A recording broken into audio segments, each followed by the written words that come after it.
Bonjour tout le monde, bienvenue pour cet épisode crucial sur l'anatomie des données. Dans l'épisode précédent, on a vu comment créer des variables, nos fameuses boîtes de stockage. Aujourd'hui, on va voir ce qu'on met dans ces boîtes, les types de données.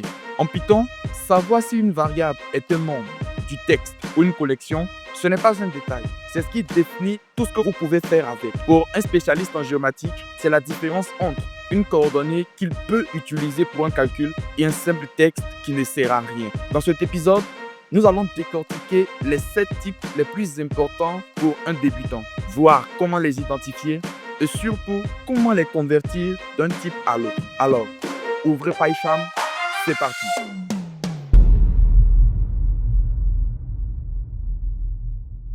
La première règle du bon développeur, c'est de toujours savoir à quel type de données vous avez affaire. Heureusement, Python a l'outil parfait pour ça, la fonction type. Voici un exemple d'utilisation de la fonction type. Créons une variable qu'on va appeler température sol.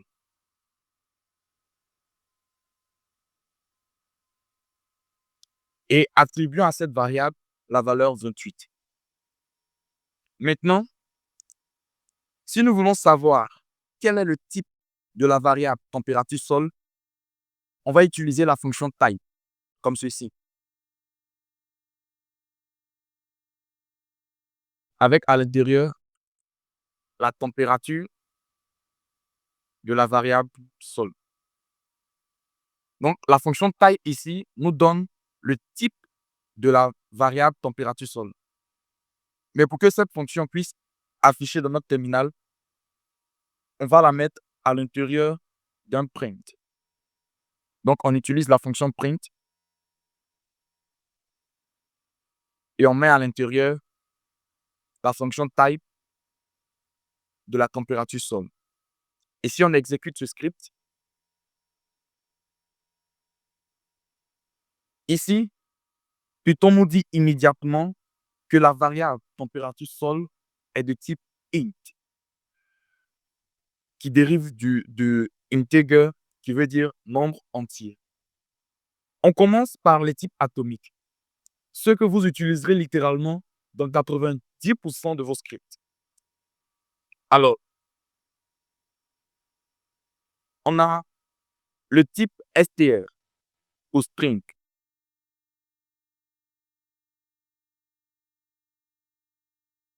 Comme ceci. C'est tout ce qui est texte. La seule règle, toujours l'encadrer entre guillemets doubles ou guillemets simples. Exemple de variable de type string. Créons ici une variable qui s'appellera non-régien,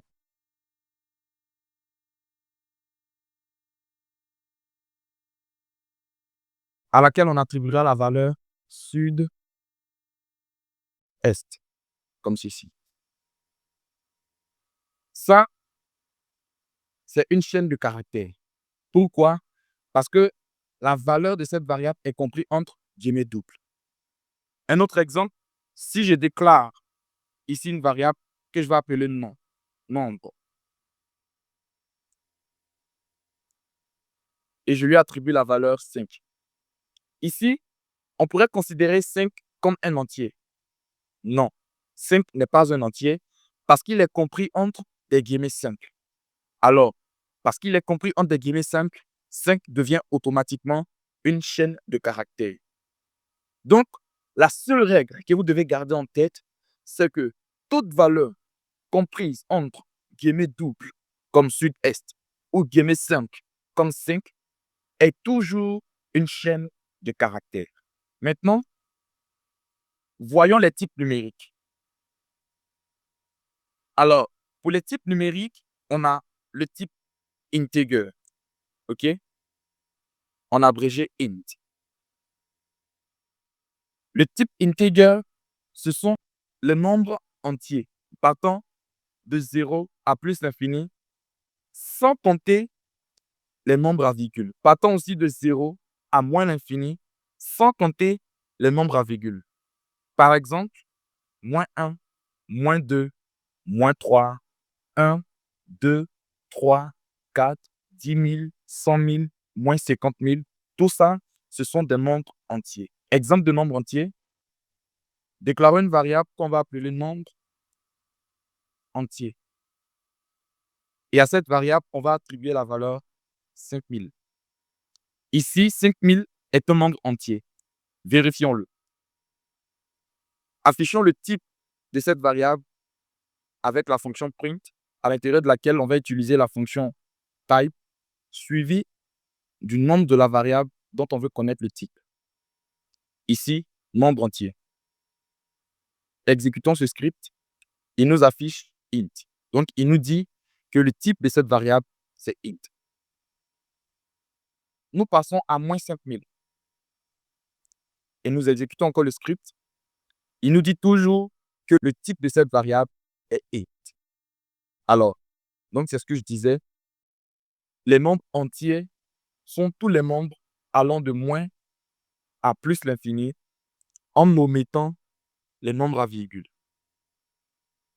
Maintenant, on a aussi le type float. Le type float ou floating point. Pour faire court, on dit float. Alors, les types float, ce sont les nombres à virgule. Tous les nombres à virgule sont appelés float. Toutes les variables qui ont des valeurs des nombres à virgule sont des types float. Exemple de variable de type float, on va déclarer une variable indice NDVI qui sera égal à 0,56. Si nous essayons d'afficher le type de cette variable, on fait un print à l'intérieur duquel on utilise la fonction type avec NDVI. On va commenter ça pour éviter qu'il nous donne deux types. Et on exécute le script. Là, il nous dit bien que le type de notre variable est bien float. Maintenant, on a les types booléens.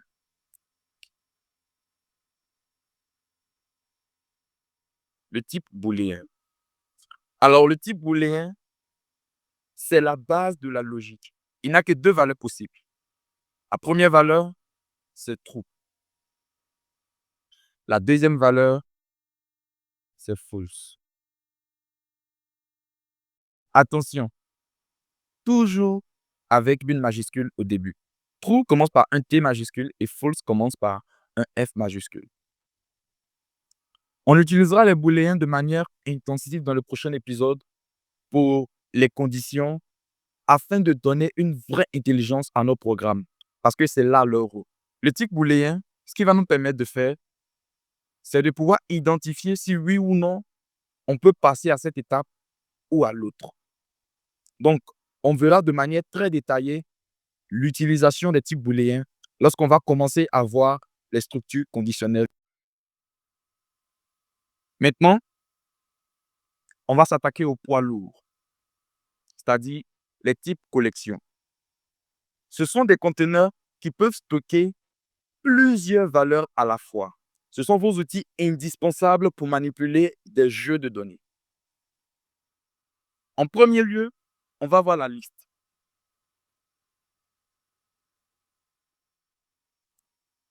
La liste, c'est la règle. C'est une séquence ordonnée et surtout modifiable. Vous pouvez ajouter, retirer ou modifier des éléments après sa création. On la reconnaît au crochet. OK? Exemple de liste. Créer une variable fruit avec S. Et on va lister plusieurs fruits. Banane, orange, avocat. OK? Donc là, ce qu'on vient de créer, c'est une liste. On déclare une variable comme on a l'habitude de le faire. Ensuite, on ouvre des crochets. À l'intérieur de ces crochets, on entre plusieurs valeurs séparées par une virgule.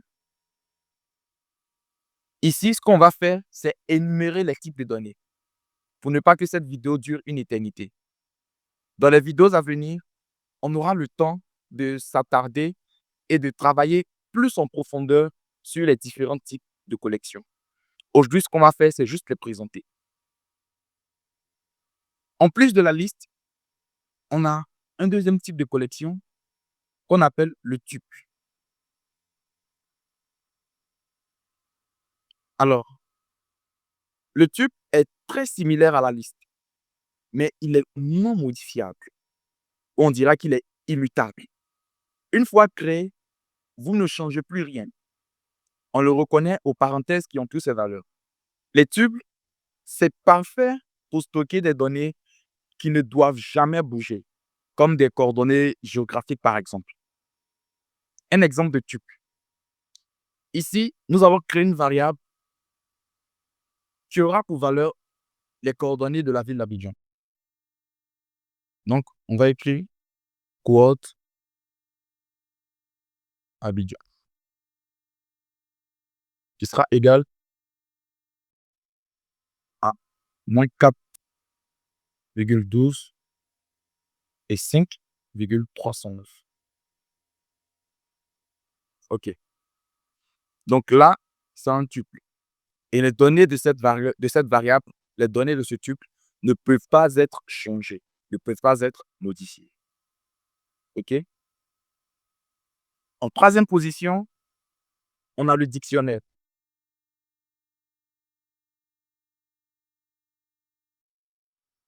Alors, le dict ou dictionnaire est un type de cartographie. Il stocke les données sous forme de paires clés-valeurs. C'est comme un annuaire ou un fichier JSON. Fichier JSON, pour ceux qui ont déjà fait du JavaScript. Vous cherchez par l'étiquette qui est la clé pour trouver l'information qui est la valeur. On le reconnaît par l'utilisation des accolades. Exemple de dictionnaire. Ici, supposons qu'on veut créer un personnage. OK? Donc, on crée une variable personnage égale. On lui donne un nom qui est John. On lui donne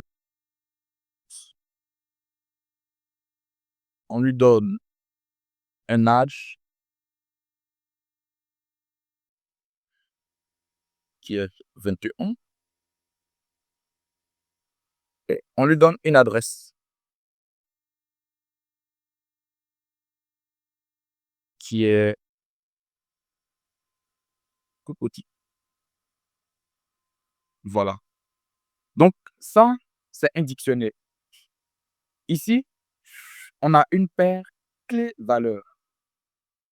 Voici la clé nom. Voici la valeur John. Alors, la clé est symbolique en quelque sorte de la variable. Ce n'est pas la variable, c'est une symbolique. La clé reçoit une valeur qui est John. Si on veut chercher un personnage qui s'appelle John, on va rechercher ce personnage par une clé, ici qui est le nom. Donc, en recherchant le personnage par le nom, on a la valeur de ce nom qui est John.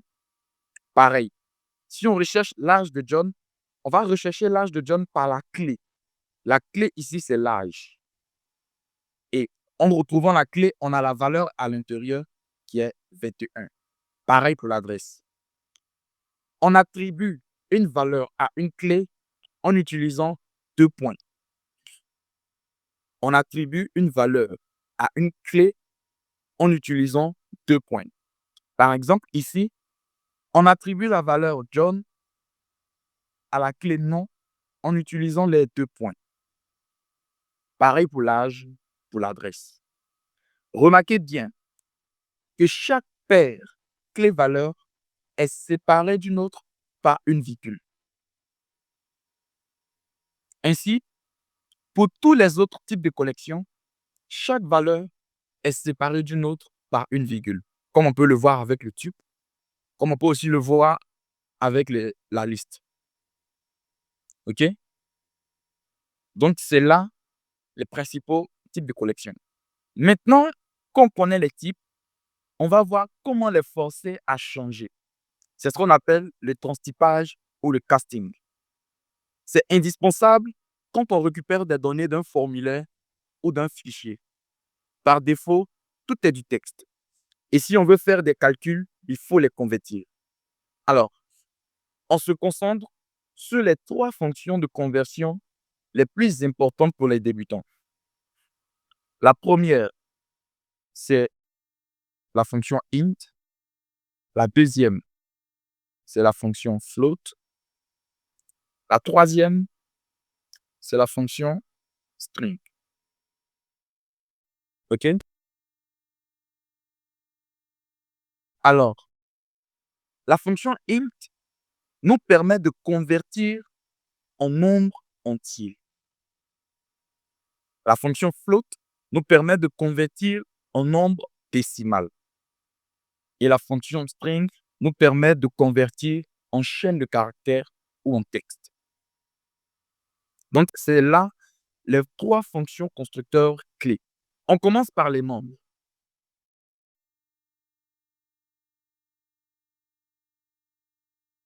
Imaginez qu'un utilisateur entre l'âge entre guillemets 5 sur un site. OK? Donc, créer une variable pour illustrer cela. Âge utilisateur égale entre guillemets 5, mettons 25. Alors, vous convenez avec moi que le type de cette variable est de type string. Pour ceux qui doutent encore, examinons cela. En utilisant la fonction print pour afficher type, le type de la variable âge utilisateur, on peut constater que le type de âge utilisateur est bien string. Alors, si le type de la variable âge utilisateur est string, il nous serait impossible de faire des calculs avec la valeur de cette variable. Pourquoi? Parce qu'elle enchaîne des caractères. On ne peut pas calculer avec du texte. OK? Donc, pour permettre à notre programme de pouvoir utiliser la valeur de l'âge utilisateur pour faire des calculs, il va nous falloir convertir cette valeur-là en nombre entier. Pour ce faire, on va utiliser la fonction constructeur int. Donc là, je viens et je mets âge utilisateur int pour mettre la différence entre les deux. Ensuite, j'utilise le constructeur int. Et à l'intérieur du constructeur, je mets la variable qui a la valeur chaîne de caractères, âge utilisateur. Ce que je viens de faire, c'est que je dis au constructeur int de convertir la valeur de la variable âge utilisateur en nombre entier avant de l'assigner à la variable âge utilisateur int. C'est ce qui se passe là. Donc, le constructeur int reçoit âge utilisateur qui est à la base de type string. Il a converti en type int avant de l'attribuer à la variable âge utilisateur int. Maintenant, on va vérifier si âge utilisateur int a bel et bien été converti en nombre entier. Pour ce faire, print pour afficher, type pour voir le type de la variable, âge utilisateur int.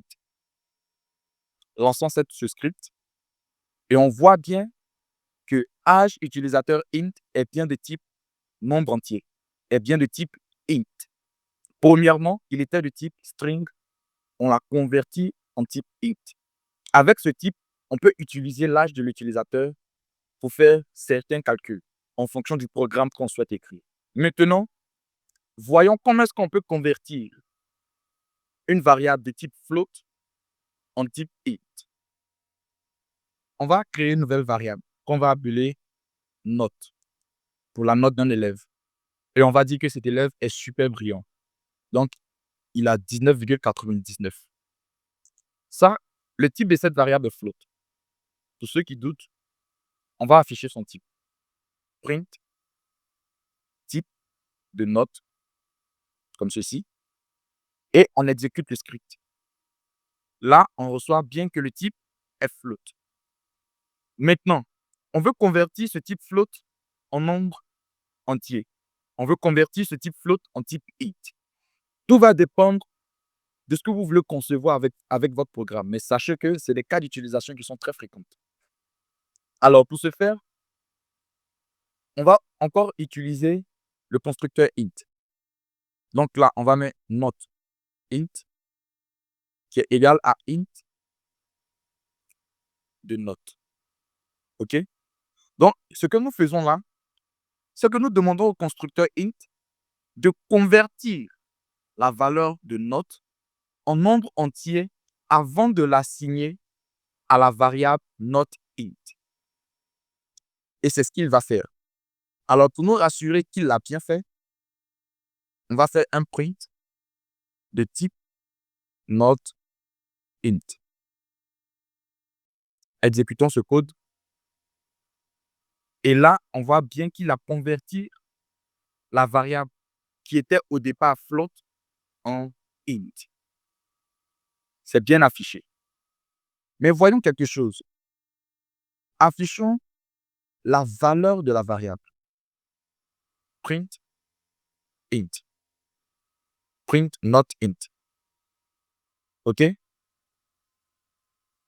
On voit bien que not int, ce n'est plus 19,99, mais c'est juste 19. Faites attention. Le constructeur int n'a pas arrondi la valeur de la variable note. Sinon, on aurait dû avoir 20 au lieu de 19. Non. Ce qu'il a fait, c'est qu'il a tronqué la décimale. C'est-à-dire qu'il a coupé toute la décimale. Il a juste ôté la décimale pour laisser le nombre entier. Donc, le constructeur int, ce qu'il fait, lorsqu'il veut convertir une valeur de type float en type int, il va tronquer le côté décimal pour laisser le côté entier. Il ne fait pas d'arrondi. Il fait de la troncature. OK? Donc, ce qui va nous rester, c'est 19 au lieu de 20 s'il avait fait de l'arrondi. Enfin, pourquoi est-ce qu'on essaierait de convertir un nombre en texte? C'est ce qu'on va voir maintenant. En fait, si vous voulez afficher proprement avec d'autres textes en utilisant l'opérateur plus, tout ce que vous voulez afficher par concaténation doit être du texte. Si ce n'a pas été bien clair, je vais le reprendre. Je veux dire, on serait dans l'obligation de convertir un nombre en texte si on veut afficher ce nombre au milieu d'autres textes en utilisant la concaténation. On a vu dans l'épisode précédent que pour faire de la concaténation, on pourrait utiliser la virgule ou le plus. Quand on utilise le plus, ce qu'il va se tenir de faire lorsque tout est du texte, c'est de mettre tous ces textes-là côte à côte pour que cela forme une phrase ou un texte cohérent. Par exemple, avec un exemple, ça sera un peu plus clair. Ici, si je mets âge égale 25 et que je vais afficher j'ai 25 ans, je vais faire un print pour l'affichage et à l'intérieur, je mettrai j'ai plus âge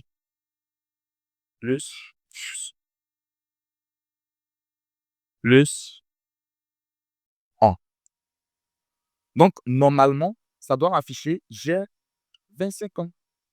Ici, vous pouvez constater qu'il souligne mon âge en jaune parce qu'il y a quelque chose qui ne va pas. C'est un warning. Mais exécutons quand même ce script. Lorsqu'on l'exécute, il nous affiche un message d'erreur pour nous dire qu'à la ligne 3, il y a quelque chose qui ne va pas. En effet, j'ai essayé d'afficher des chaînes de caractères et des nombres entiers par concaténation. Donc, il nous dit ici qu'il y a erreur de type. On ne peut pas concaténer le type string avec le type int. Ça ne se fait pas. Ce qui se fait, c'est la concaténation entre string et string. OK? Donc là, il y a un problème. Donc, pour que mon âge puisse bien être concaténé dans ma phrase, ce que je dois faire, c'est de convertir l'âge qui est de type int en type string pour que ça puisse passer. Donc, je vais créer une nouvelle variable que je vais appeler âge converti. Et je vais lui donner la valeur str de âge. Donc, c'est le même principe qu'avec int. Ce qu'il va faire, c'est qu'il va convertir la valeur de la variable âge en chaîne de caractères avant de l'assigner à la variable âge converti. OK? Donc là, si je viens que je crée âge converti, il n'y a plus de message d'erreur parce que mon âge converti est bien de type string, ce qui est conforme aux autres types qui l'entourent dans la concaténation. Si j'exécute mon script, j'ai 25 ans. Voilà. Il n'y a pas de message d'erreur. Donc, voici là un cas d'utilisation de la conversion du type int au type string. Ça peut servir parce qu'on peut ne pas vouloir changer fondamentalement le type de la variable parce qu'on pourrait l'utiliser quelque part d'autre. Mais en même temps, on voudrait aussi utiliser cette même variable en concaténation avec du texte. Pour cela, on va reconvertir en string, en chaîne de caractères pour pouvoir l'utiliser proprement. Maintenant, on va voir le constructeur float.